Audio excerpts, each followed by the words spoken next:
Hi, my name is Jean. Today, my topic is the Global Atlas. Today, I want to introduce the main countries of each continent, and I'll divide it into three parts: key places, money, and culture. The world is a connected place. Our modern globe is held together by a few key nations. These countries act as hubs that help drive progress for everyone. Across these continents, these global anchors provide the steady supports that keeps international life moving forward. Let's explore these important places and the landmarks that make them special. Asia, the hubs of manufacturing and technology. We begin our journey in Asia, where we found two very powerful nations. First is China. The capital city of this nation is Beijing. Its economy is a world leader in making goods, trading with other countries, and creating new technology. A very famous landmark here is the Great Wall, a massive structure built long ago. Moving on to its neighbor, we visit India. The capital city is New Delhi. It is the most populous global nation, which means it has more people than any other country. Its economy is growing very fast, especially in information technology, IT services, and making medicine. A beautiful landmark here is Taj Mahal, which is a famous white marble monument to love. Africa, the cultural and industrial giants. Across the sea to Africa, we find two of the continent's most influential leaders. Nigeria is the most populous nation in Africa. The capital is Abuja. The economy is driven by large amounts of oil and a very fast growing digital technology scene. A famous natural landmark you can see there is Zuma Rock, a giant stone that rises high above the ground. Traveling south, we reach South Africa. This country is unique because it has three capitals: Pretoria, Cape Town, and Bloemfontein. It is the only G20 member in Africa, which means has a very important seat in global talks. The economy is very rich in gold and diamonds. A famous landmark here is Table Mountain, which has a flat top that looks like a giant desk. North America, the economic powerhouses. Now, we cross the Atlantic Ocean to North America to see the economic leaders there. The United States has the largest national economy in the world. Its capital is Washington, D.C. The country has a very strong influence on global finance and popular culture. A world famous landmark here is the Statue of Liberty, a tall green statue that stands in the water. To the north is Canada. Its nation has the second largest land area globally.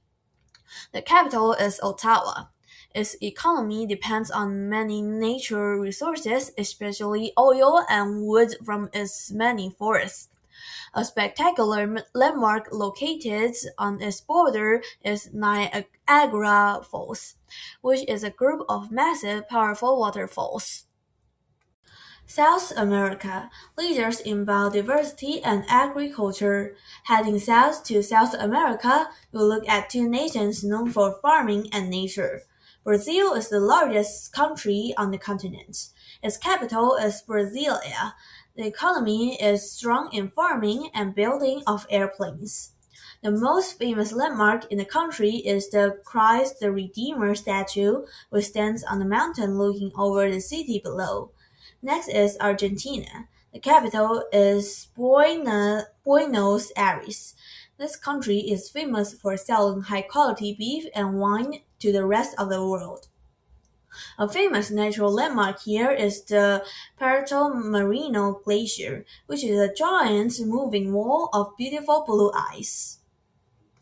Europe, the industrial and aerospace engines. We travel back across the ocean to Europe to see the two largest economies on the continent. Germany is the industrial engine of the European Union. Its capital is Berlin. The country is a major center for industry and making high-quality products. A famous landmark that looks like it belongs in a fairy tale is Neuschwanstein Castle. Next is France. The capital is Paris. The French economy is a world leader in making airplanes, fashion, and luxury goods. The most famous landmark in the country is the Eiffel Tower, which is a tall masterpiece made of wrought iron. Oceania, the gateway to trade and resources. Finally, we fly across the Pacific to Oceania, which serves as a gateway for trade. Australia is a very special nation because it is the only one to govern an entire continent. Its capital is Canberra. The economy is based on mining resources and providing services to other countries. A famous architectural landmark here is the Sydney Opera House, which has a roof that looks like white sails. Nearby is New Zealand. The capital is Wellington. The economy is supported by selling wool and milk products, also known as dairy. A famous landmark for visitors is the Hobbiton movie set, which was used to film famous movies in a beautiful green setting. As we have seen, these nations act as anchors for our world. Their treasures help us see the timelines of our planets. Some are geological and timeless, like the ancient stone of Zuma Rock or the blue ice of the glacier. Others show ancient human engineering, like the stone paths of the Great Wall or the white marble of the Taj Mahal. Finally, we have modern wonders from the 19th to 20th centuries, like the Iron Eiffel Tower or the cell-shaped Sydney Opera House. Together, these nations and their landmarks show the rich variety of our world. Thank you for listening. See you next time. Bye.